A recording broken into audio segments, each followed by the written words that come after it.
Well, good morning. We're live again. Good morning, Ed. Good morning, people. What's happening? Number 3. This is our third residential broadcast. We get them all confused because I don't know if you all realize this or not, but we do a commercial one as well. But this is number 3 of our residential broadcast. So we're going to keep coming to you till you throw us out and don't allow us in. Feels like 20 to me, but that's just me. I don't know. That feels like 20. But you know what's cool out there? We got like 300 people almost out there. Who do you see out there? Yeah, we got a few people out there. Let me see. Let's pan the audience, romper room style. Yeah, man. Let me see. We got a lot of people in the car. I see John Tessier's here. Look at him. Yeah. I didn't know he was a sales guy. John, you can smile when I say that. Yeah. Jimmy's got a lot of light behind him, man. Can barely see Jimmy's face, man. He's just there, but he gave me a high. I appreciate that, Jimmy, man. Thank you, man. Nate Jaworski's out there. I see Don Sickles out there from the Berg. Chris Gibson. Man, big shout out to Team 308, man. We see you, Team 308. 3 people in the room. Yeah. Oh, there's 4 people. We got magic. Hey, got magic hands. Somewhere off to the side. All right, that Branch works. 317 got like a dozen people in the room. That's pretty cool. Good enough. There you go. I like that, turning this into their sales meeting. I see Chris Watring, Daniel Oliver in the house. Yeah, and his cool looking Anthony Flemings is there. He is. He's almost missing in action with that cityscape in the background. Yeah, cool people. Look at Gary Scott and John Coulter in the same room. That's a lot of overhead in one room. Very cool. Tim T, my man, with the blurred background. There you go. Jason Sager's in the house. Who else we got? Christian Brindle, DJ. We might see his name. We might see his name later. All right. Who else we got good people, yeah. A lot of people got their cameras off. They just don't want to be seen this morning. Don't want to be seen. Hilarious.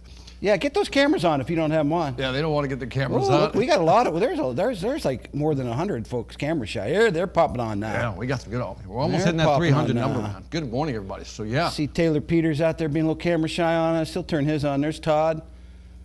Let me see. Yeah. There you go. There you go. We got some cameras. Yeah, there's a lot of camera shy people on this group. This group's just that little camera shy. I see a lot of our OCC managers, our call center managers. You know, we do these broadcasts, but we don't really speak to them much where they're managing our phone sellers. But I think a lot of the stuff we cover, they can kind of, I guess their task is to make this thing work for them. Is this what Tim is managing, right? Yeah, Tim and How's Tim doing, by the way? How's Tim doing with the call center? He's doing good at work. I don't know about the rest of them. I got some pictures about him over the weekend. Post some numbers up there, man. There's Rob. See Kevin Kempton in the house. And then why is this woman's name so complicated? DeAnnette Devane. I think I got it, right? DeAnnette. She's going to say, no, you didn't get my name right, Victor. There's Jimmy from the Gulf States. His name will pop up later, I'm sure. Very cool. Who else we got? I think we should get into this. Yeah, we should get going. Let's go, yeah. Oh, there's Dylan. Dylan might be featured later in the broadcast. Howie Hughes feels like showing us his ceiling. What's up with Howie Hughes? He's being camera nice ceiling, brother. Hey, let's get going. What do you think? Let's get going? Let's do this, man. Yeah, let's do this. It's really hot outside, right? It's hot, man. I saw something I heard something on the news, and I saw something, I spent too much time on the internet, I guess, at night, but like record highs in Seattle. I mean, everywhere. It's just nuts. I think Portland's going to hit over 100 today. That's crazy. I thought I heard that, which is like a record breaker. Then over in England. Let me ask you a question. Do you remember like 30 years ago, because we're a little older, do you remember when it was like the ice age that was coming? Yeah, remember that? Where's that at? I don't know. That just disappeared. Now we're heating up. We're not cooling down anymore, man. So yeah, it's hot, man. I heard a term the other day. Well, on the radio, actually. I heard a guy talking about this. They were talking about the weather and how hot it was and blah, blah, blah. And they brought up this dog days of summer. Dog days of summer. Dog days. I don't know if you ever heard that before, but it seems to be pretty. And anybody out there, if you've heard dog days of summer, put a 1 in the chat. Yeah. What does it mean? So my opinion, my thought. Before you tell me what it means, like dogs get hot. Let me tell you what I thought it meant. And what the reference was. So I played baseball all my life, right? I thought at one point in time, I was going to be signing one of those contracts like Soto was going to sign for the Nationals now, right? Multiple millions, but that didn't pan out. There was a short little cup of coffee, and that was it. But I always thought it was the time in baseball that it just got really brutal hot, and it was tough. And lo and behold, I got an education on the radio the other day, and the dog days of summer go all the way back to Greek times. So there's like some Greek mythology about the dog days of summer. And frankly, the dog days of summer, we're on kind of the tail end of it. It's July 3rd to August 11th. And it all has to do with our friend Sirius, the dog star. So as Sirius rises with the sun, that creates the most heat because of the way that the Earth is positioned. So I don't know if you needed to have this astronomy lesson today, but that's where the dog days of summer come from. Here I go through my whole life, being single-minded, thinking it's all about baseball.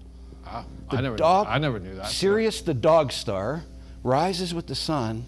I don't know, whatever the dog's doing, they need to put the dog into pound because it's too I hot. personally am not going to use that example or explanation to tell anybody this. I'm not. The dog star. Just make it a baseball reference. Man, how did we do last month? Let's get to. So I want to know how we did last month.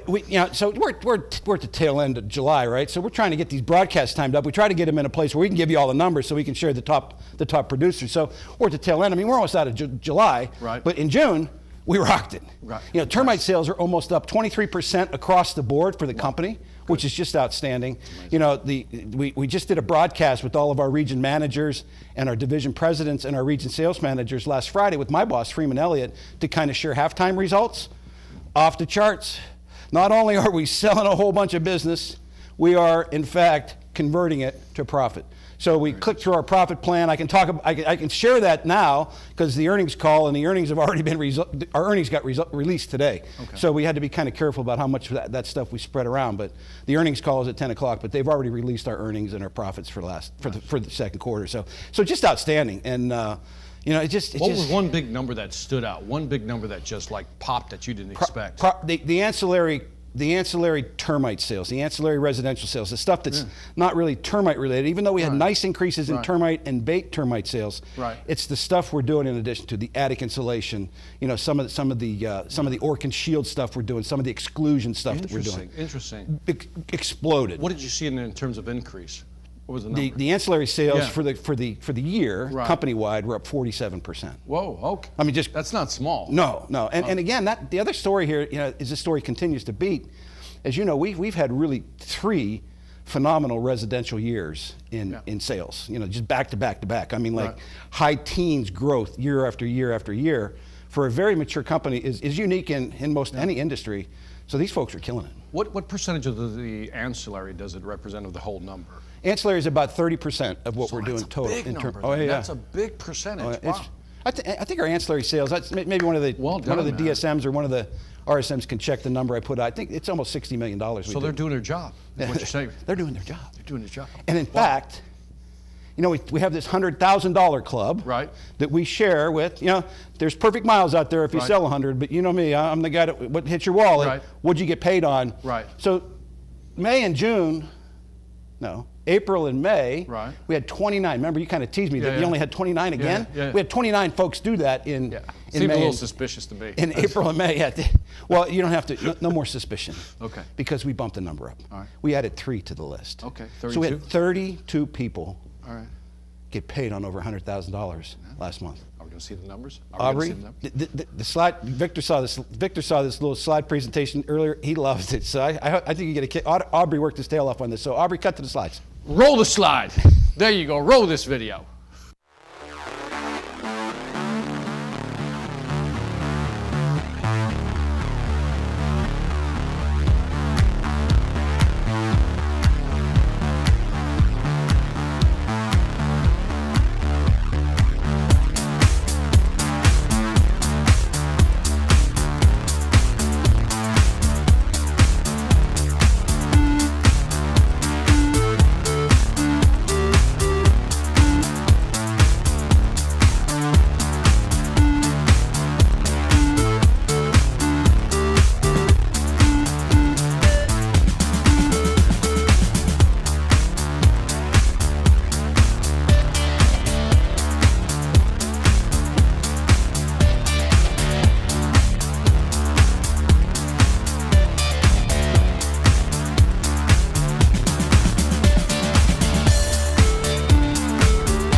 Sweet. What do you think of that? You love that, Sweet. didn't you? I love that, man. That brought back memories, man.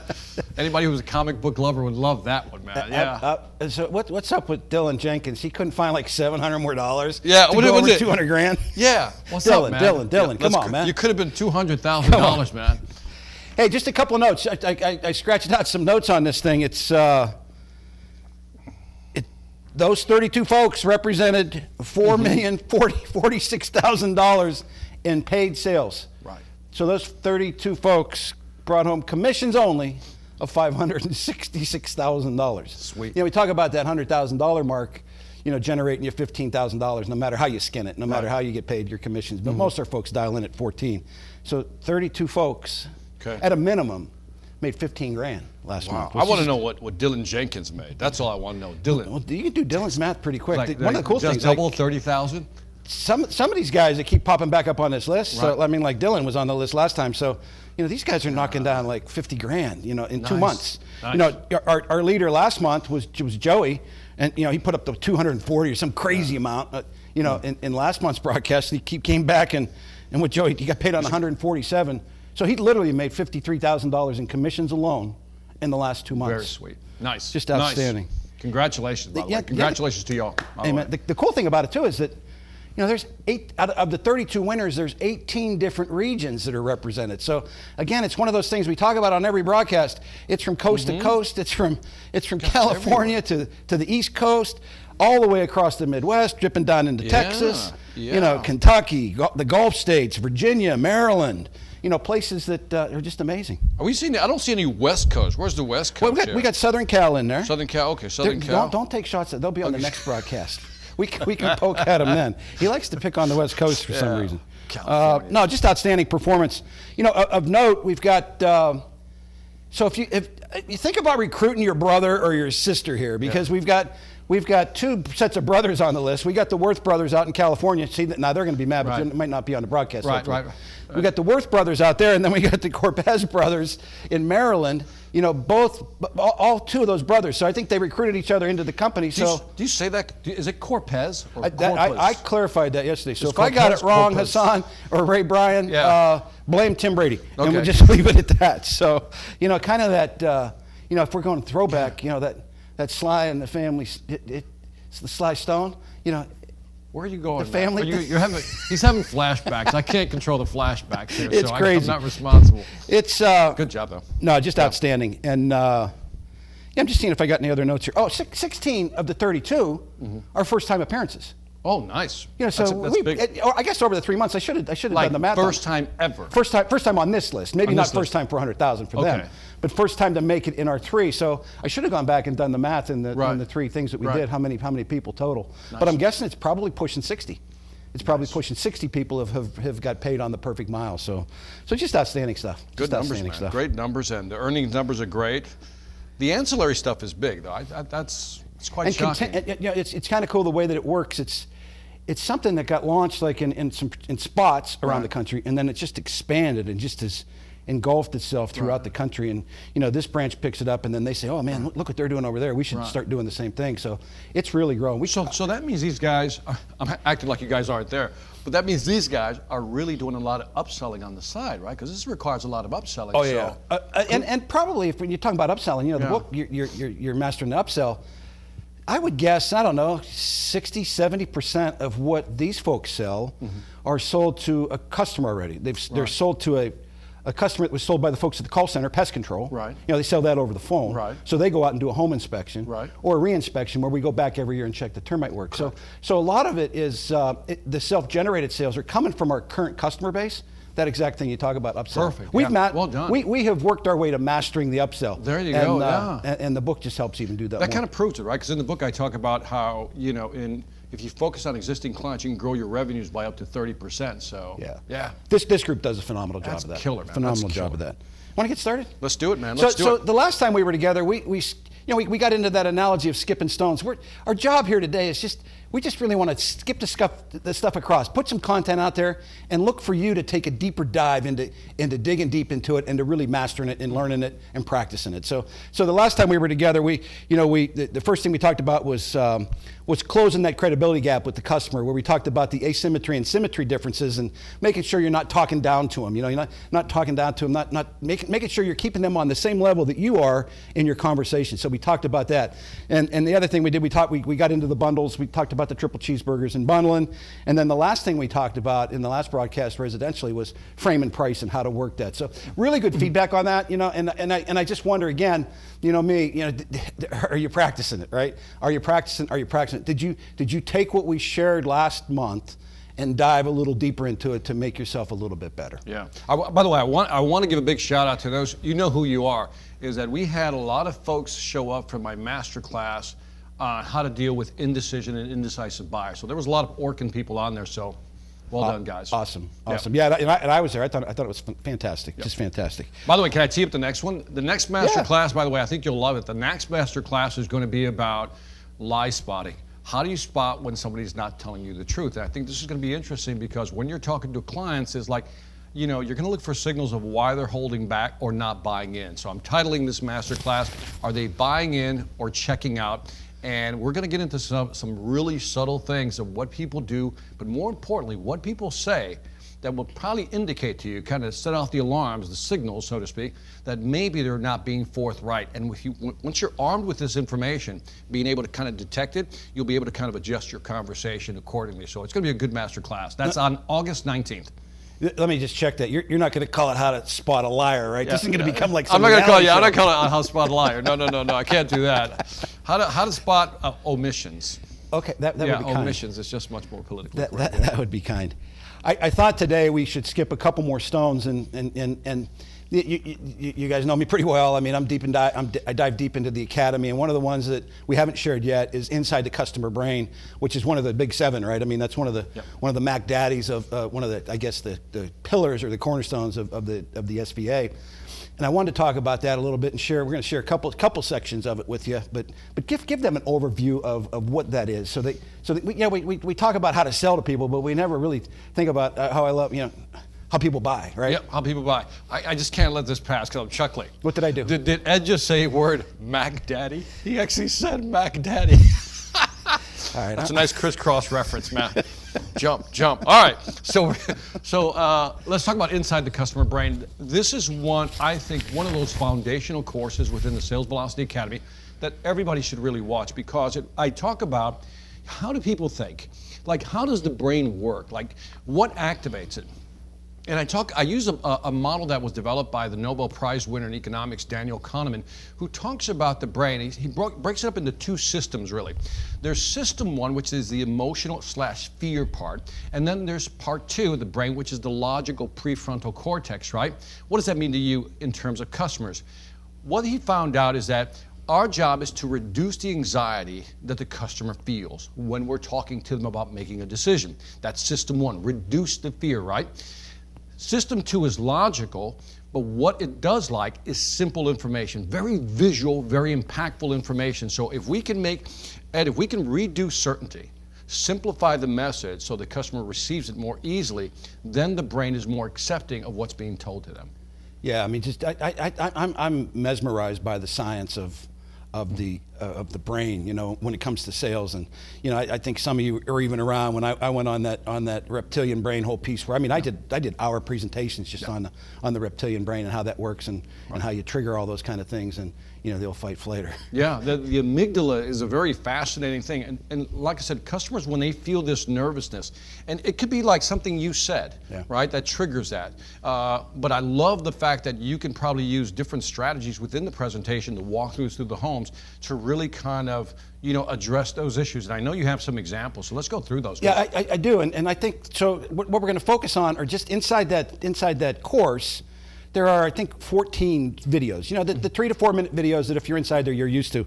And I think number 6 is the one that talks about images simplify. Right. You know, we preach, not preach. I mean, we help you understand how valuable pictures are, but give it. So we tell them about pictures. We tell them that pictures are important. Tell them about the impact of pictures on the brain. Yeah. The one example I like to use, because I think this is the most fascinating one, is the one where it's an energy efficiency company. And the energy efficiency company is basically trying to sell energy efficiency products and services. So here's what they do. They walk into the house. Imagine I go to your house. I'm an energy efficiency expert. I go to your house, and let's say I'm talking to Bill, right? And after I review the house, I look at the HVAC system, I look at the cracks, the window jambs, your doors, whatever it may be, your insulation, your attic, everything. I come down, I present you a list and say, Bill, here are all the things I found that would help you improve your energy efficiency in your house. And then I hand you the proposal and says, what do you think? And again, if you ever end your presentation with, what do you think? You might as well just shoot yourself in the foot, because you just conditioned the client to say, let me think about it. And what they found, that when you just presented the proposal, they closed 15%, 1/5 of those deals. Then they decided to change the strategy a little bit. Same thing, person walks through the house, reviews the whole house, shows the proposal to the customer, but this time changes it a little bit. And they say something like this, Bill, here are all the things we found to help you improve the energy efficiency of your house. Nothing changed. Here was the change. And Bill, if you were to add up all these inefficiencies, that would be the equivalent of having a hole the size of a basketball in your wall. And if you had a hole that big, wouldn't you want to fix it? Close rates went from 15 to 61%. Think about that. Why? What was the visual there? What did you start seeing? Hole in the wall, but more importantly, what was going through the hole in the wall? Dollar signs, dollar bill, and just that visual, just stating it. Notice he never even showed me a picture. He just told him to imagine a hole the size of a basketball and money going through it. And that was enough to trigger the amygdala, that system one, that emotional, let me survive piece. Amen. Yeah. So I mean, and that when you talk about the images simplified, they don't, like you said, they don't have to be pictures. They don't have to be slides. They don't have to be anything. They could just be statements, right? Yeah. They can be strong statements. The one that I have used forever and a day. When I was I was made the RSM in Ohio in 1997. I was the region sales manager. We were the very first region that started selling bait. I just whined and complained enough to all the people down here that, let us have a chance to sell bait. And we were the first ones to sell bait. And from that day forward, one of the things I say to people, I won't sell anything, to a customer other than a DL&B, bait and liquid both, right? And we've got so many competitors out there that sell one or the other, and they try to hang their hat on, we only do bait, you don't have to worry about the chemicals, all that kind of stuff, or we only do liquid because, you can't trust the baits because they're not going to work right away. The analogy I have always used, and the statement I have made every time that I was pitching a termite job, was a belt and suspenders approach. Victor, we take a belt and suspenders approach to your most valuable asset. We don't think that one is better than the other. Right. We think that a combination of the both is the best thing for your house and the best way to protect it. Right. And yes, we ask for a little bit more money because we're doing both services, but that's the only way we'd approach it. We don't, you can have some fun depending on the customer. You can say, we don't want your drawers falling down on the middle of Main Street. So we put the belt on and we put the suspenders on to give you that extra safety net under that. So, I got to believe even that simple metaphor, that visual, draws a chuckle, if not just a little smile on their face, because that is kind of funny. And you say it with some humor. Again, we talk all the time about talking with humor, but at the end of the day, the vision you want and the vision that they see is some dude with the belt on with suspenders, right? And it works. So I think that's one. Good example. The other one, when you get into gutters, right? If you're dealing with anybody, old timers, and certainly you folks up in the Green Bay market, you know who Max McGee is? I have no idea who Max McGee was the MVP of the very first Super Bowl for the Green Bay Packers. He was half in the bag. Their number one wide receiver, Boyd Dowler, got hurt. He couldn't play, right? Wait, I just want to pause. All right. It's true. If you knew who he was, just put a 1 in the chat. It doesn't matter. I don't want to be the only one here. I can't believe anybody would know that piece of detail. People might even know that. Here's the important thing. You can make that reference. Remember the first? We get him. Anybody know him? Yeah. Not yet. You know how he died? He died cleaning out his gutters. Really? He was 75 years old and he fell off a ladder. Wow. Tim Brady got it, by the way. Tim Brady and Jacob Johnson got the answer. Good football fans. Wow. Good football fans. Okay. But he died cleaning out his gutters at 75. Wow. So I always use that when I'm talking about gutters. Y'all could figure out how to do this, but I don't know. Remember the story? Remember Max McGee? And if they say no, well, he was the MVP of the first Super Bowl. He was a very athletic guy. Right. He fell off his roof and died cleaning out his gutters. So you might want to rethink that. So think about those kind of things. And then Then another one I think that we use a lot to paint the visual when we're talking about moisture in crawl spaces, right? You want to paint that picture that both your attic and your crawl space kind of create their own ecosystems, right? But one of the analogies I know that Gary Scott teaches a lot to his team is the glass of iced tea. On a warm day with the ice in it, and the condensation that comes on the glass, right? So you got to put a coaster under it.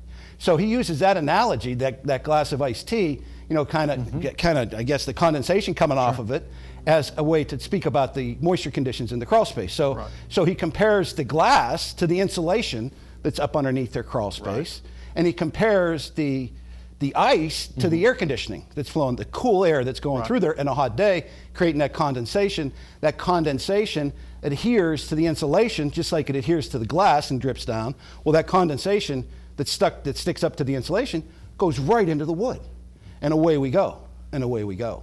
So just painting out a picture, and maybe you're even sitting at the table, and it's not a bad idea when you're sitting with people. If they ask you for water, don't say no. Yeah. Oh, I'd love a glass. By the way, I would continue that visual. May I try to continue that visual? Because once it hits the wood, if you think wood is just like a bunch of straws tied together. So it would just soak up the actual. That's exactly what it does. And then you start thinking about wicking into the wood. Yeah, that.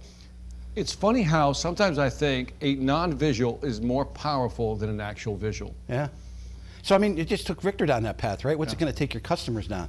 And then Gary has some other ones, too, where he gets into the whole thing, you get that moisture in the wood, here come the crickets. After the crickets, the mice come in to eat the crickets, and here come the snakes in to eat the mice, and the whole, the whole ecosystem, and there's the part of the visual that's, I think it's interesting when you think about, when you give a visual, you're hitting that fear center, right? The scaring them. But also think about what you're also doing. Like what Ed did to me with this analogy is that you're also simplifying. Remember, the system one, the prefrontal cortex, doesn't like to do a lot of thinking. It likes things simple. And so that visual also simplifies a concept, or in this case, a visual, an image, and I think that's even more powerful because you're hitting both sides. You're making it simple to understand, but you're also hitting that fear center at the same time. Absolutely, absolutely. So sections, let's move on. Let's skip one more stone. The section 7 is the visual analogies, right? The actual visual analogies, and talk a little bit about that. They kind of all tie together. It really all ties together. So, I mean, do you have any Orkin examples? Because it really all ties together, the visual examples. I still like the iceberg, right? I mean, I know we use the iceberg to kind of get people where they're not making a decision. Right. But the iceberg, I think, particularly in what we do is, particularly when you're going on termite calls, I'm looking at your house, do I have termites? Right. Well, it's kind of like, Victor, it's kind of like looking at an iceberg. I can only see 10% of it. Right. The real damage is going on in the 90% of your house. That's the infrastructure of your home. Right. That's where the damage happens. By the time it gets to the surface and pops up to the surface where I can see it, you already got a whole bunch of damage going on. Yeah. And speaking about damage, I mean, you talk about damage. Our average termite claim is upwards of $3,000–4,000. And I used to tell people because it was in the script, right? That I memorized when I was a young termite salesman in the 80s, and it said right in the script that the termites damage 3 board feet in an average year. Well, I spun that so many times. I mean, it just got habit because that was on the paper, and that's what I memorized and made my own, obviously, by scripting. But to this day, I still don't even know what a board foot is, right? So Gary Scott explained to me what a board foot was. But until I heard the analogies, when people ask you how much damage do termites do, Al Gramone up in Chicago, been around forever, I heard him in a meeting say, well, they do about $3 a day, Victor. They do about $3 a day. And I'm like, man, is that simple? It's that simple. Is that simple? So, what $3 a day kind of coordinates to it. Yeah. It's an RAC 5-year Centricon protection for your house.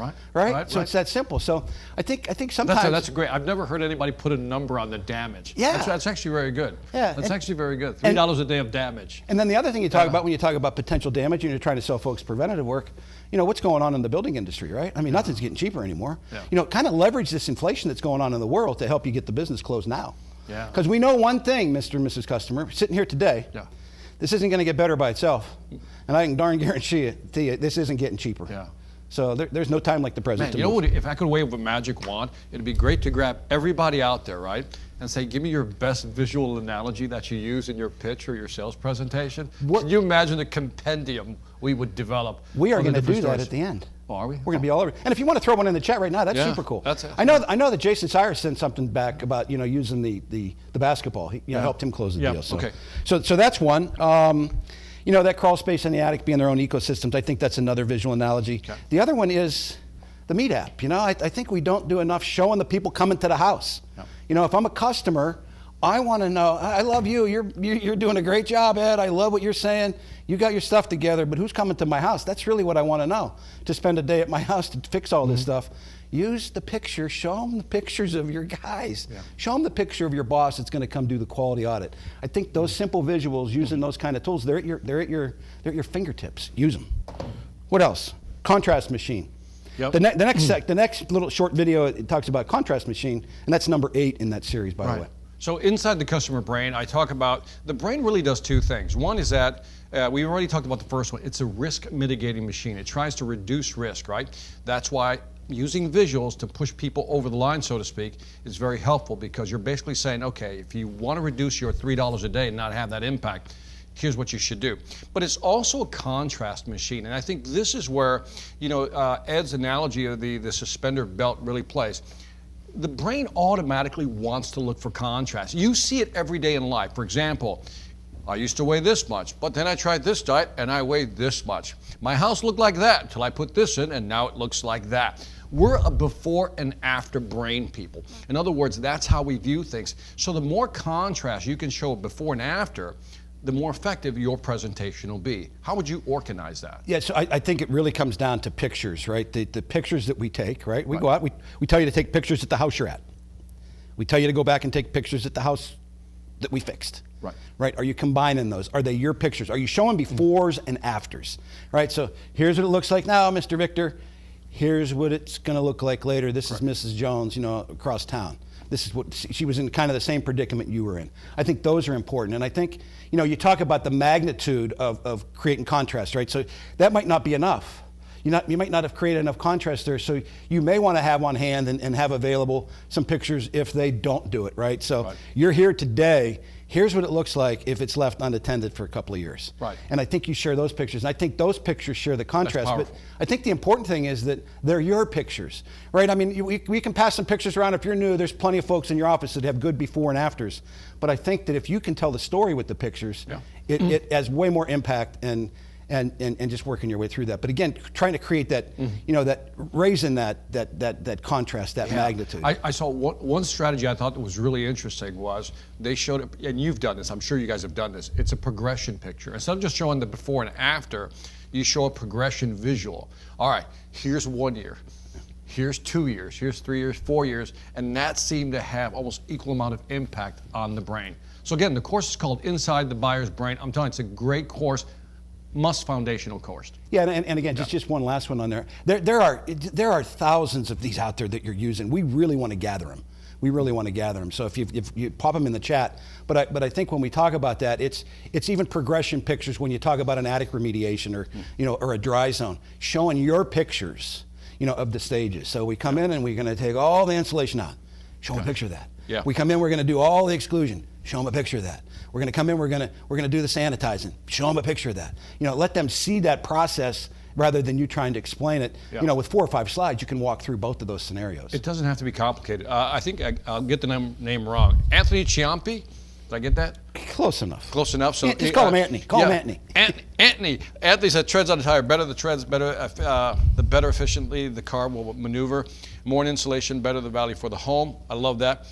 For chemical resistance to prevent self-treating, I use the analogy of taking the same medicine for years. It builds resistance and doesn't work the same. That's an interesting one.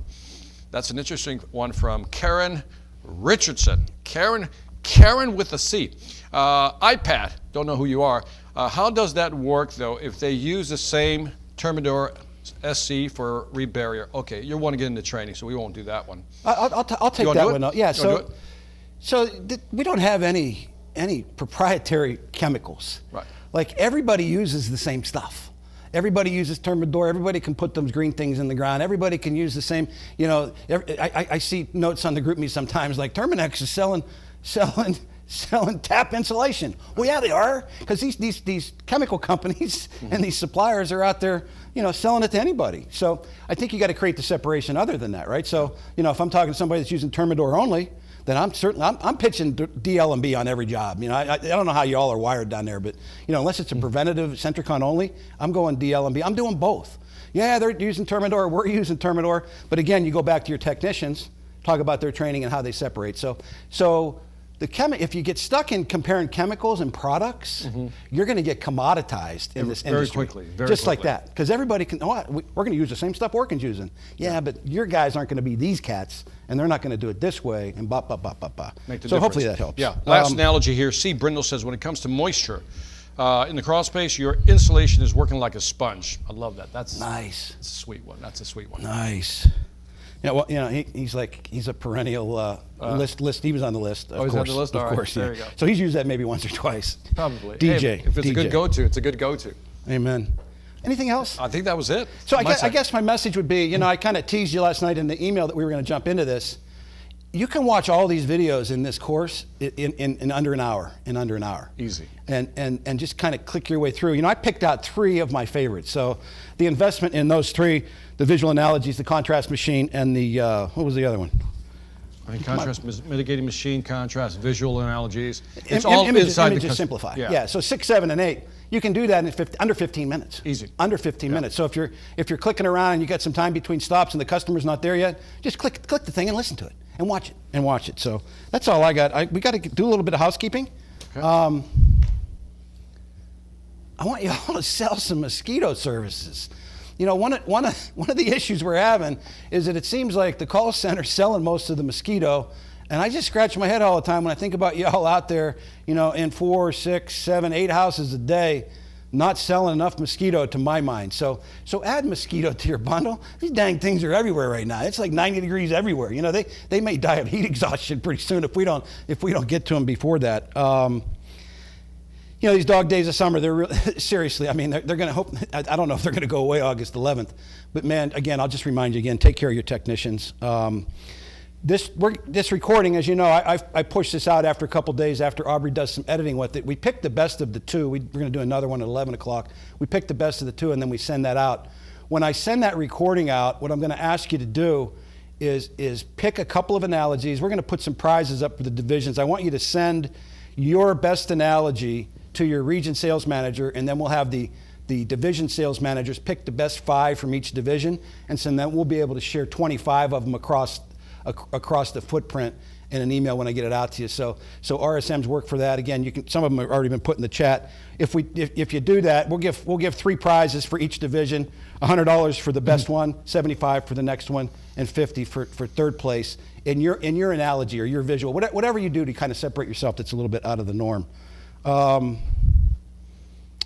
don't think there's anything else other than let's get out of here and finish July strong. Get out there and close it out. You got a couple days left to sell. Go put your name on that $100,000 list for next month. Go team. See ya. See ya.